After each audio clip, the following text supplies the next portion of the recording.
tey lu tax ñu daje fii ñun particulièrement ñun ñu nga xam ne ñoo nekk ci privé bi bokk na ci BTS bu nga xam ni état du Sénégal bëgg nañu ko imposer le 28 septembre ñun ñu nga xam ne ñun ñoo nekk ci privé bi am na su ñoo bare su ñun ñoo xam ne depuis mars ak léegi plus de 5 mois defuñu cours présentiel maanaam nekk ci classe yi mais itam defuñu cours via aussi les plateformes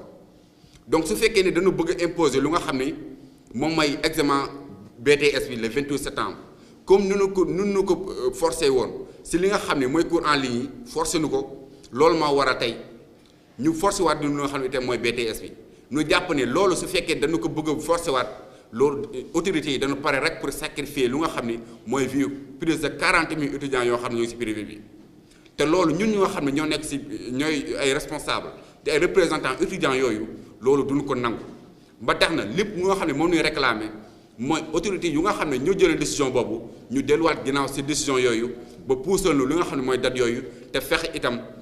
étudiants yu nga xam ne ñoo nekk ci privé bi delluwaat si classe yi lu mu gën a gaawee ndax xamal nañu ni étudiants yu nga xam ne ñoo nekk ci privé bi bokk na si ñu nga xam ne ñoo war a delluwaat si université yi le 1er septembre ñu jàpp ne loolu su amee manque de respect ak discriminatoire bi dafay gën di leer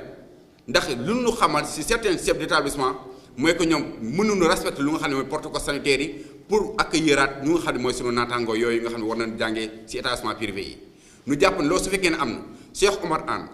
mi nga xam ne moom mooy ministre de l'enseignement supérieur ak aussi ministre chargé de la formation professionnelle di monsieur Dame Diop ñoom dañu fay seen mission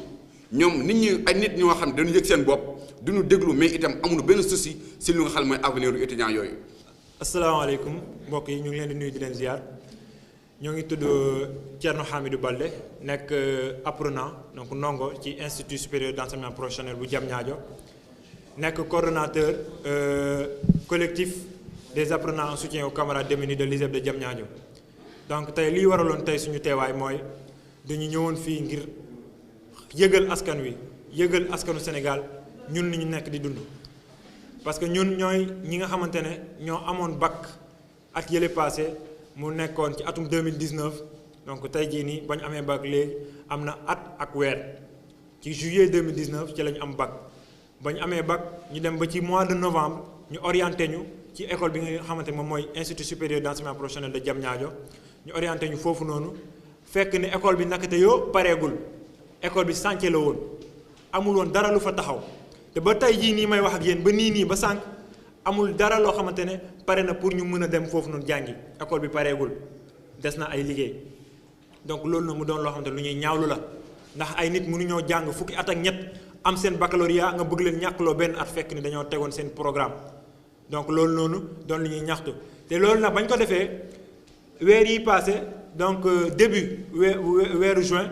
ñoom ñu ne ñëw nañu dañuy def ay cours en ligne maanaam cours yoo xam ne da ngay toog seen kër di def cours yaa xam da nga am machine wala téléphone wala dara loo koy suivre léegi ñu ne la ngay def cours en ligne te di fàttali ko ni ñun suñuy inscription ñoo ngi bindoo fukki junni ak juróom-ñett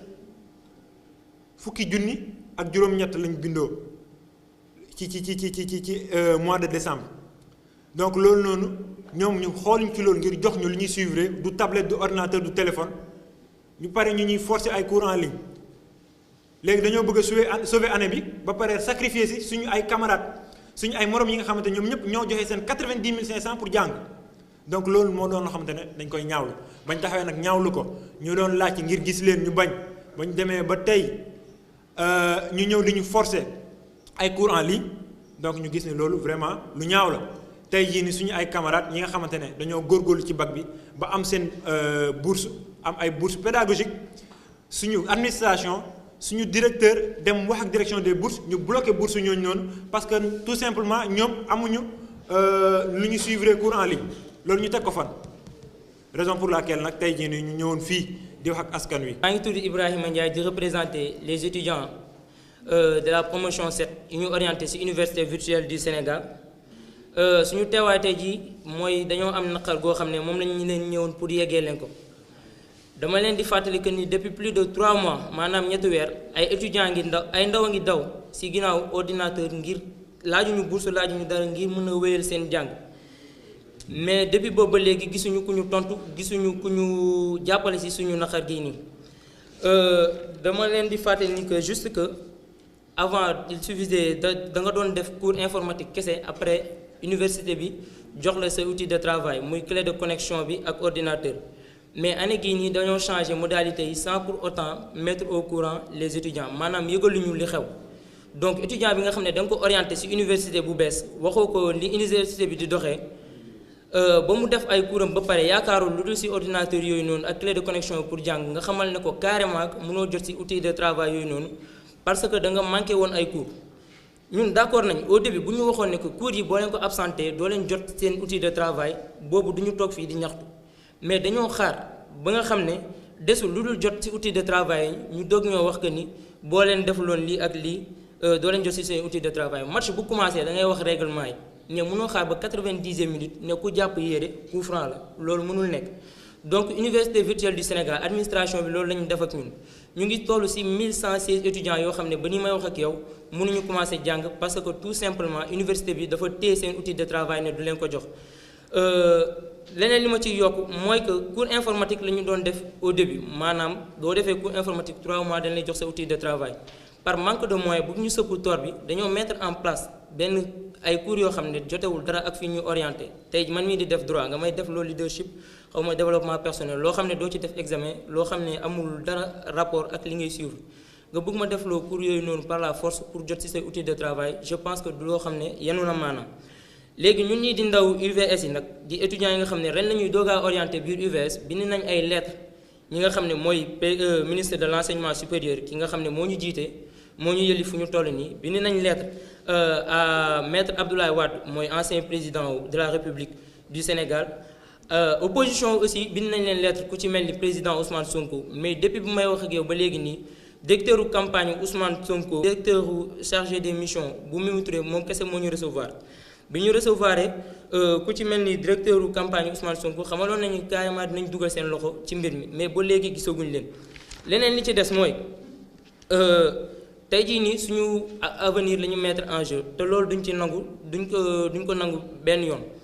ministre bi les autorités compétentes bu ñu trouvé wul solution nu mu gën a gaaw ci suñuy problème du ñu hésiter wàcc ci tali bi braver les mesures qui ont été mises en place par Aly Ngouille Ndiaye parce que suñu avenir la ñuy mettre en jeu te duñ ko nangu tey duñ ko nangu suba. Je tenais aussi également à rappeler que le 20 juillet passé déposé nañu lettre yi may bëgg lim le président de l'Assemblée nationale même su fekkee daf ko bañ la présidente du Conseil économique social et environnemental le médiateur de la République l'opposition comme PDS PASTEF Rewmi ñooñu noonu ñëpp saisir nañ leen même le président de la République ak le ministre Cheikh Oumar Anne depuis le début yéen journalistes yi aujourd'hui vous êtes en mesure nekk fu ñu toog pour wax jafe-jafe étudiants yi parce que tellement on a assez fait de conférences de presse de points de presse et de marches de manifestations maintenant li fi jot a jib ñun ñëpp yëg nañ ko xam nañ ko et le problème en est que soo leen defoon tey dugg ci biir ñi am problème mooy étudiants yi ak bacheliers non orientés yi doo leen fi gis doomu ministre doo leen fi gis doomu Cheikh Oumar Anne doo leen fi gis doomu directeur de cabinet ce qui veut dire que ñu fi nekk ñii ñëpp ñun ni ñuy woowee doomu baadoole yi et ils sont prêts à tout pour sacrifier notre avenir loolu front bi du ci d'accord tey du ci d'accord ëllëg pour wax ne ni ñi ngi caaxaane avenir u étudiants yi mooy que ni ISEP bu Diamniadio bii soo demee amul yónnee nañ leen ay mail que ni ñoom du ñu mën a reprendre le 1er septembre ndax lan fosse bi nga xamante ne moom la ñu waroon def biir ISEP maanaam fosse soo duggee ci toilette bi mu mën a dem ci fosse bi fosse amu fa ñu ne leen yéen mënoo leen ñëw toog toute une journée te doo leen utiliser douche yi vu que fosse amu fa yéen doo leen mën a reprendre le 1er loolu tappale la ñàkk wekk étudiant mënul weesu loolu orienté ay étudiants lu toll ci 400 étudiants yu am nag seen bac d'une manière brièvement ñu am ko seen bac parce que ñoom ku ñuy orienté foofu doo como génnoo deuxième tour te soo génnee premier tour tu es sorti avec une mention ñu yóbbu leen foofu ba pare alors que ISEP bu Diamniadio dara pareewu fa sànq wax na ko ci installation yi ñii nekk ci privé bi ñoom ñi ngi daan réouverture le 1er septembre mais ñii 1er septembre taxul ñu jàngi parce que bor bu ñu yoral privé bi la fayeguñ leen ko ba léegi seeni bourse ñu ngi siy topp ba léegi donc loolu tamit c'est à signaler étudiants bacheliers non orientés yi le président de la République avait pris une décision conseil des ministres bii passé wax Cheikh Oumar Anne à ce que mu orienter tous les bacheliers tey mi ngi commencé di def xaaj ak seen ci biir bachelier yi di am ñu muy tànn am ñu muy léser loolu ñun duñ ko nangu nit mënul jàng ba am bagam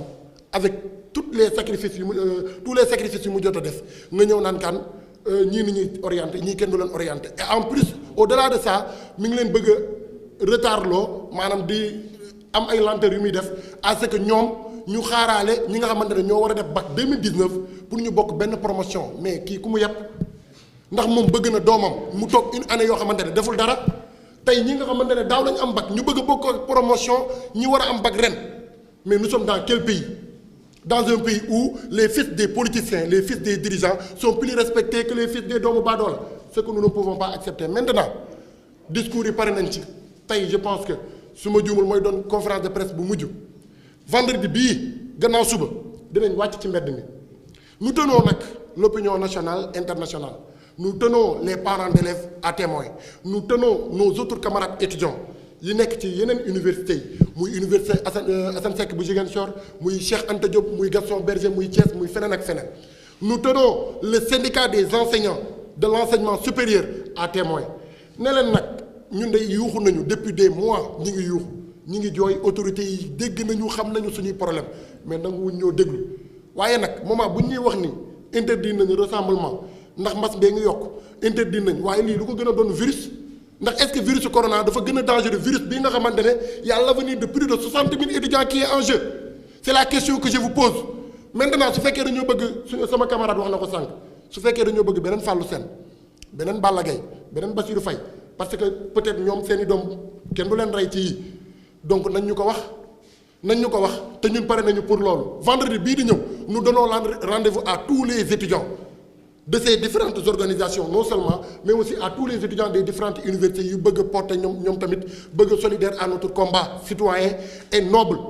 ne leen vendredi bii di ñëw nañ ñun ñëpp ñu daje fi nga xamante ne mooy siège Sonatel bi plus précisément siège UVS Université virtuelle du Sénégal pour porter le combat de toutes ces organisations xam dugal nañu lettre d'information bi depuis le lundi passé tey suñu yenn camarades yi moo tax gisoo leen fi ñu ngi gendarmerie bu Foire di def li ñuy wax enquête de routine donc enquête ak ñànk enquête yëgal nañu autorité bi lenn mooy tere sitting boobu am